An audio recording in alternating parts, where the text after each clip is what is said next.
It didn't take long for Grambling defensive end Sundiata Anderson to show that he belonged at the East-West Shrine Bowl, and through the first 3 days of practice, he's been consistently stealing the show. Oh yeah, it's locked on HBCU. Play my music. You are Locked On HBCU, your daily podcast covering HBCU sports. Part of the Locked On Podcast Network, your team every day.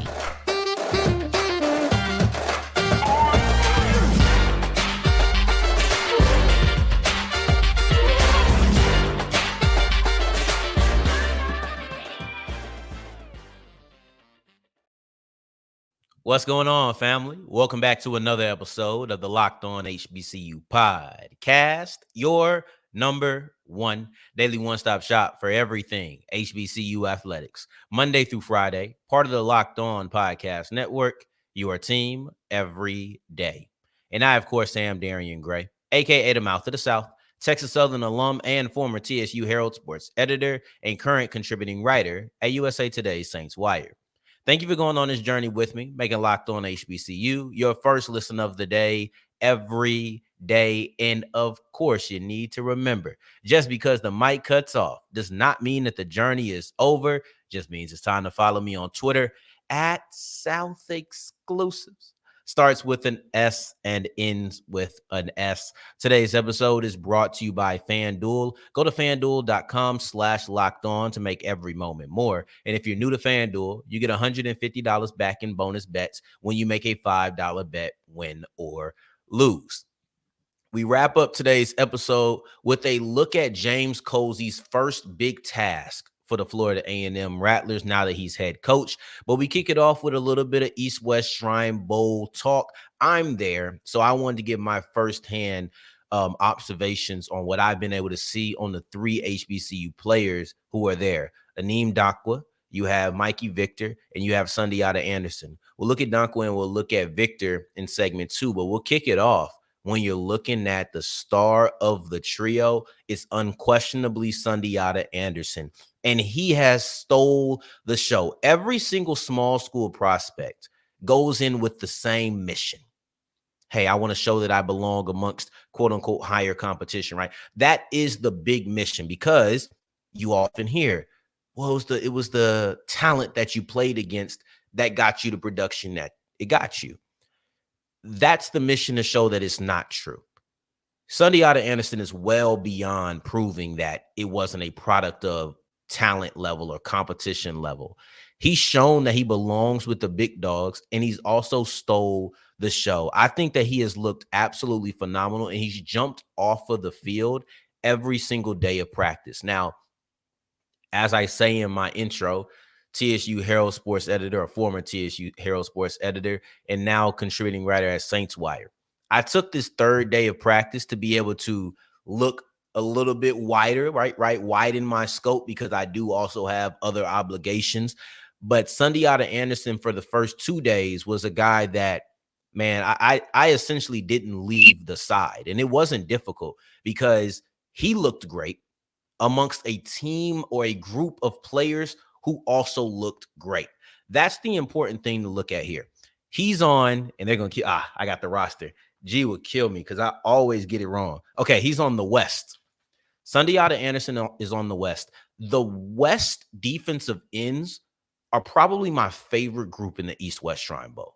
So this is important because Anderson is there with a guy like Solomon Byrd, right? You have a couple of twins from UCLA, the Murphy twins, Grayson and Gabriel. I think that they're really good. They've shown things as a unit to be very impressive. You can't look at that unit and not think of Sundiata Anderson. You just can't, because he's performed at the same level of those guys. And like I said at the beginning, that is the mission. I want to look at the three players because you can feel his production. You can see his production. You can hear his production. And the feel is a little bit hard to say because it's a feel, right? It's like it's just a certain feeling that you get from how you watch them and how people react. But when I hear people react, they're always speaking glowingly. And I'm seeing what he's done. So it's almost a situation where I'm seeing it, and then the hearing and the feeling are just confirmation of what I'm seeing with my own eyes, that I'm not being biased. Because when I look at 3 particular plays from him, and these all came on day 2, but it was all in the team portion. You had tackle for a loss on the very first play, right? And that was one that got people so amped. You seen 2 coaches run on the field, and it was just a sign of what he's done all practice. And they have a run portion where they just are running the ball, and he typically lines up on the side with a tight end and an offensive tackle.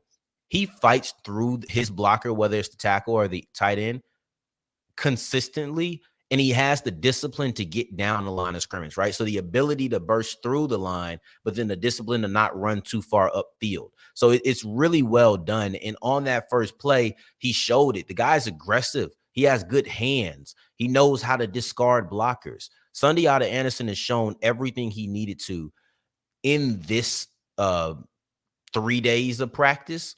And I think that the run support is probably what he's shown the best, even though I posted some of his one-on-ones on Twitter, and they were good too.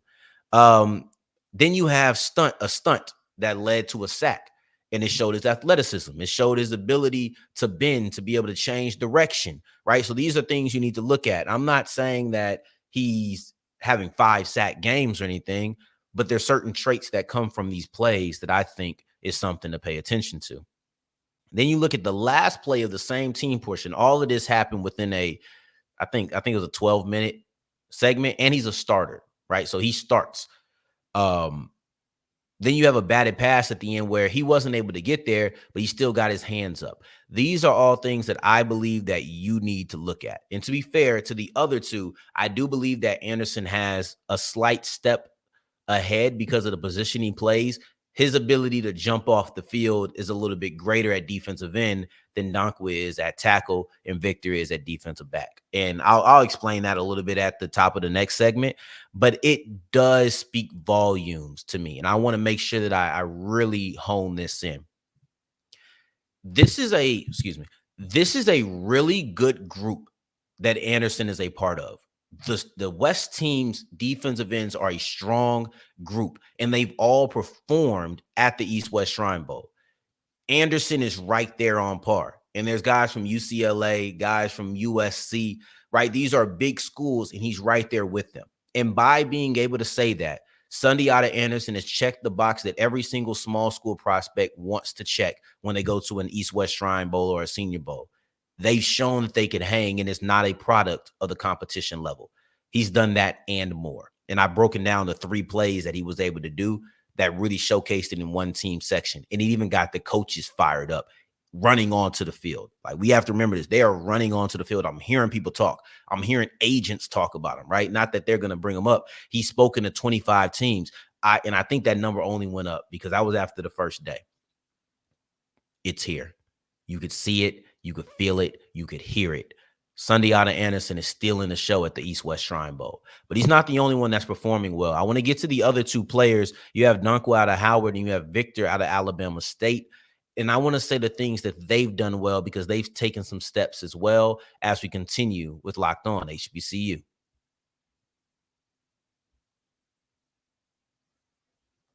Today's episode is brought to you by FanDuel, and FanDuel is the official sports book of the Locked On Podcast Network.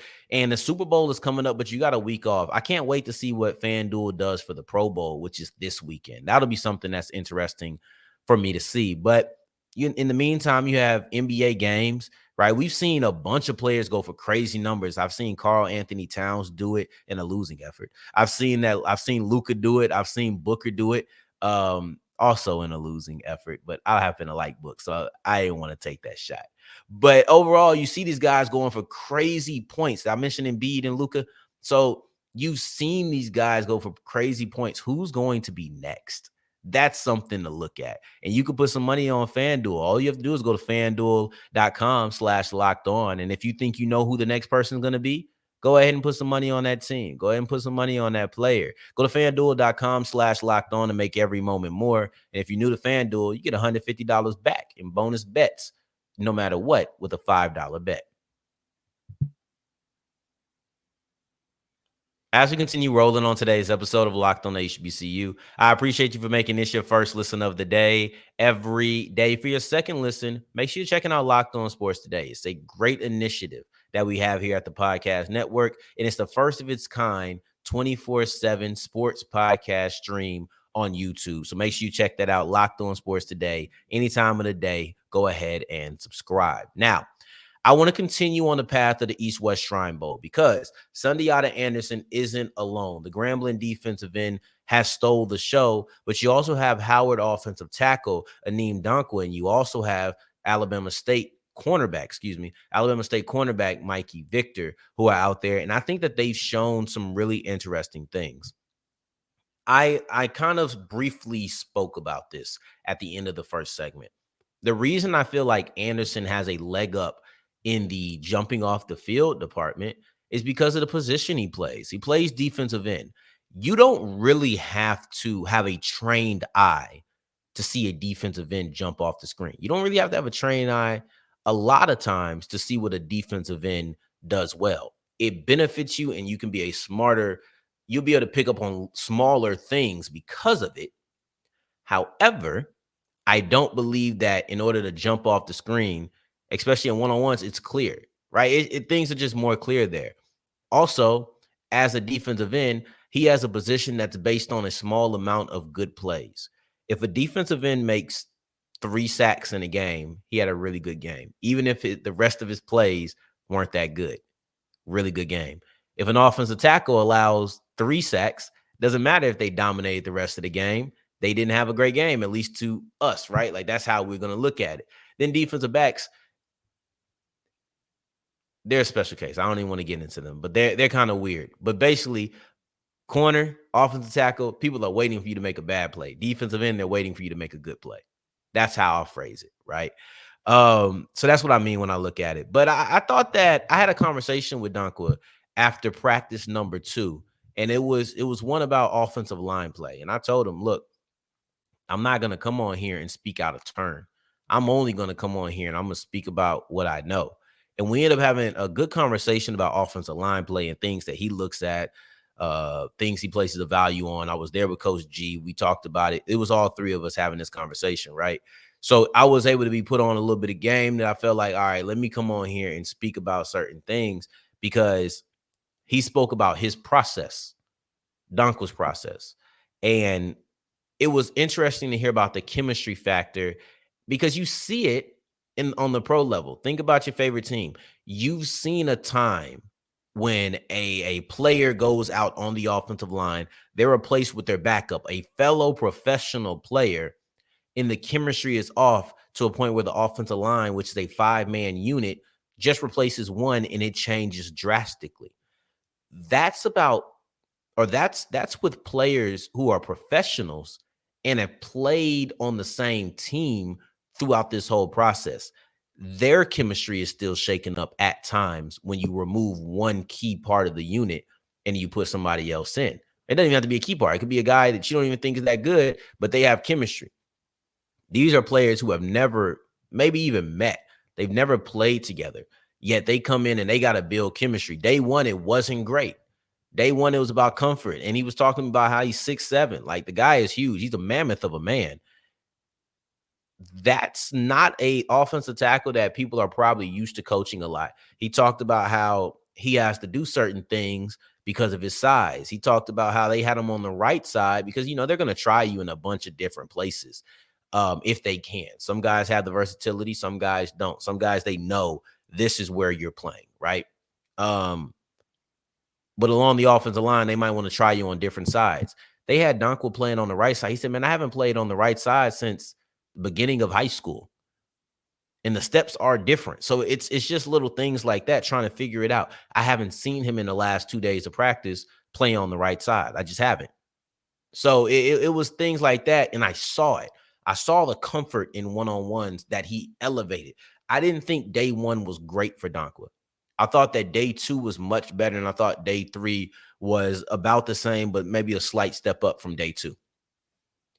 This player, for me, has had a really good progression throughout the days of practice. You've seen it in individuals, right? You saw him trusting himself more in one-on-ones. You see his team chemistry is better. And with the team chemistry, you see it went from absolutely none on day one. Then it went to them playing a little bit more as a unit in day two. And now day three, they look fast with it. It's almost like they trust each other now. They didn't trust each other before. I know how you want to step. So when we're doing a block on the set, when we're doubling a guy and then I got to peel off to the second level, I now trust you more than I did day one because I know how you operate. I know how it feels when you're ready for the pass off, right? Or things of that nature. And I told Dankwah, I said, look, man, I ain't gonna come on here and make no fool of myself talking all about offensive line play. I only talk that which I know. So now it's time for me to move to Victor because offensive line is not my specialty. It's not my specialty. Victor, I'm upset with how they're handling him because he's deep in the rotation. So he doesn't get as much run. He's at a deep position. I also like the East defensive backs. I don't like them as much as I like the West defensive ends, but I do like the DBs on the East side, right? Specifically the corners. I don't feel like he's gotten enough time to genuinely shine. That's how I felt about Victor. I think that with the limited moments that he's had, he's done well, but I do not believe that he's had the proper time to really showcase everything that he's about. Now, with that being the case, with that being said, he also hit the jackpot with the limited time that he had. The scouting report on him is don't go deep on Mikey Victor. You don't throw those kind of routes on Victor, right? Those are the routes that I've seen them throw at him more often than not. He had 3 deep balls in the first 2 days in one-on-ones. Once again, I kind of spread my scope in day 3. So I wasn't able to just hone in on Victor, Dankwah, or Anderson. I seen a lot of them in team, but not as far as individuals because I was doing my Saint stuff. But in day 1 and 2, I seen a decent amount of deep balls. Make it this way, or to let's say it this way. Imagine you had a random test of skill. Somebody said, we're going to spin a wheel and whatever it lands on, you have to do that. And then each time they landed on something, it was your best skill in a time when you're trying to prove yourself. That's what happened with Mikey Victor. Like, I don't think that he got enough reps, my personal opinion. I don't think he had enough time. I wish he would have had more time to showcase himself. But he got limited opportunities, and it was him doing what he does best. So that was great for him because now it's going to say, all right, let's go to the film because you're putting up a good showing because, hey, don't throw deep passes on me.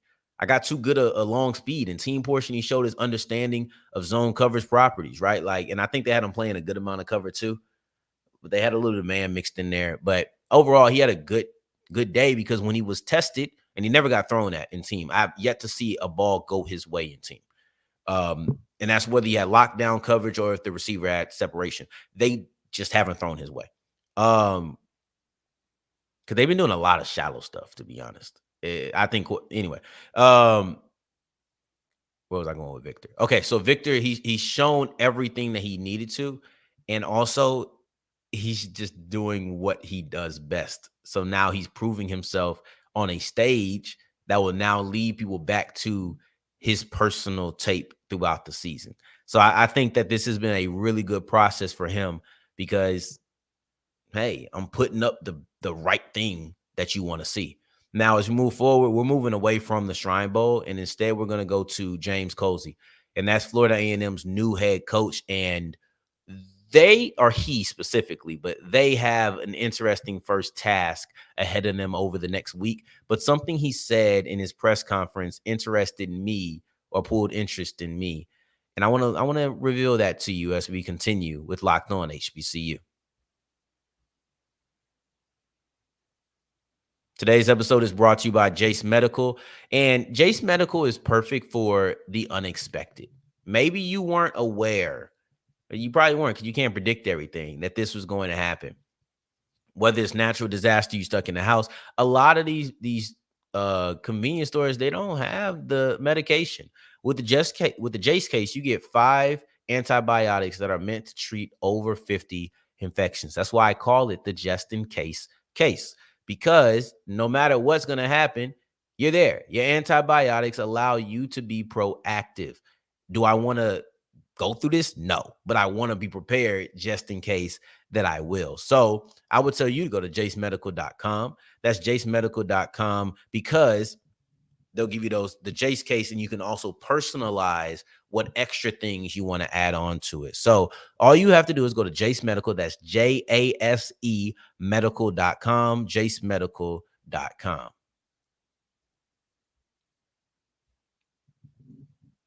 As we're wrapping up today's episode of Locked on HBCU, I appreciate you for making this your first listen of the day, every day, making it all the way to segment 3. And I thank you 2 times for that. Now, today is kind of the beginning of the James Colzie era. We discussed the hire yesterday, but now we're looking at the first major task that Colzie will need to have. And this is interesting because this is something that he said in his press conference. He said Rodney Hill is back in the fold, right? And Rodney Hill is the former Florida State running back who transferred to Florida A&M. He got a lot of flack for his decision from Seminoles fans, right? He backed out as soon as Willie Simmons was gone, right? As soon as Willie Simmons is gone, he says, I'm opening up my commitment, right? I'm opening up my recruitment, excuse me. So when I'm looking at Hill, he kind of represents all the guys who decommitted. And I don't know if it's a lot. I really don't know if it's a lot, but he represents all the guys who did. He represents the recruits that were on the fence. He represents the guys who were just indecisive in general when it comes to whether or not they wanted to play for FAMU after Willie Simmons had left. I would assume when you say back in the fold, that was a very bold thing to say. I would assume back in the fold means that on National Signing Day, he will be a Rattler. Not we're back talking again. That can't be what back in the fold means. Because if it does, you should have just kept that to yourself. I think it's something a little bit more bold than that, which I think it just means he's back, right? And that's good. But he also mentioned that hey, we haven't lost that many people. And it feels that way. It feels like you haven't lost a bunch of people. Now that the coach has been hired, it feels like all the panic, from my point of view, it feels like all of the panic around FAMU was overblown. Colzie said they've lost a player or two. Now, one of those guys is Gentle Hunt, and he was the first one, and that was a big deal. But overall, like, yeah, it doesn't feel like you've lost a lot of people. Why have I been doing that? I think what it is when a guy like Willie Simmons leaves, you assume that he's going to leave and a bunch of people are going to just leave, right? But I don't think that happened. I can't think of these big guys. Of course, some people left, but I can't think of big names that left. You had some coaches. You had the I think it was director of recruiting. The guy who went to Colorado. I don't want to mess his name up, but he was one of the guys who left, and it felt like a big deal. Ryan Smith was connected to a job. Then he said, no, I'm not going anywhere. We'll see what he does since he was a name on that list. We'll see if he's able to stay or what he decides to do. But overall, it just doesn't feel like a lot of people left. And maybe that's a compliment to FAMU that they've built a brand where people wanted to wait. But overall, it feels as if people have been patient. Doesn't feel like it's a lot of decommits. Doesn't feel like it's a lot of people in the transfer portal. Feels like a lot of people wanted to wait and see what was going to happen. And then you kept it in-house. So the sky never fell out, right? Like it was never falling. That's what it feels like. However, the first big task for Colzie is going to be establishing what is your recruiting class going to look like. FAMU, I don't know what FAMU's recruiting class is going to look like. I can't predict it. I would say it's not going to be great. I would say it's not going to be great because you did just make this hire a week before. That should have some sort of impact. But I don't know if it's going to be bad. I think it might just be an average class. I think that might be what you see because, hey, You didn't have a coach until a week before signing day, but you kept it in-house. So those who are on the fence are more likely to still come back. This is going to be the first task, and that's why I'll be paying attention to what Colzie's first recruiting class looks like, even though I'm not going to judge him too harshly because he still did just get the job. So these are things to look at. These are the tasks. These are the players. I'll be back next week with some sort of East-West Shrine Bowl recap. I think Gerald Huggins, Coach G, and I are going to try to get something done over the weekend once he gets back and situated at the crib and whatnot. Some sort of recap on what we saw on the East-West Shrine Bowl. So I look forward to getting that to you. In the meantime, in between time, though, tomorrow we will be looking at South Carolina State. Somebody did ask me about that. We'll be looking at the Bulldogs men's basketball team. At this moment, I just recorded too early to know what happened all around the MEAC. And I think that's an important part of what South Carolina State has done recently. But they've had two really big wins over North Carolina Central and Delaware State that I want to take a look at on tomorrow's episode. So in the meantime, in between time, till next time we hear each other, family, take care, stay blessed. Peace.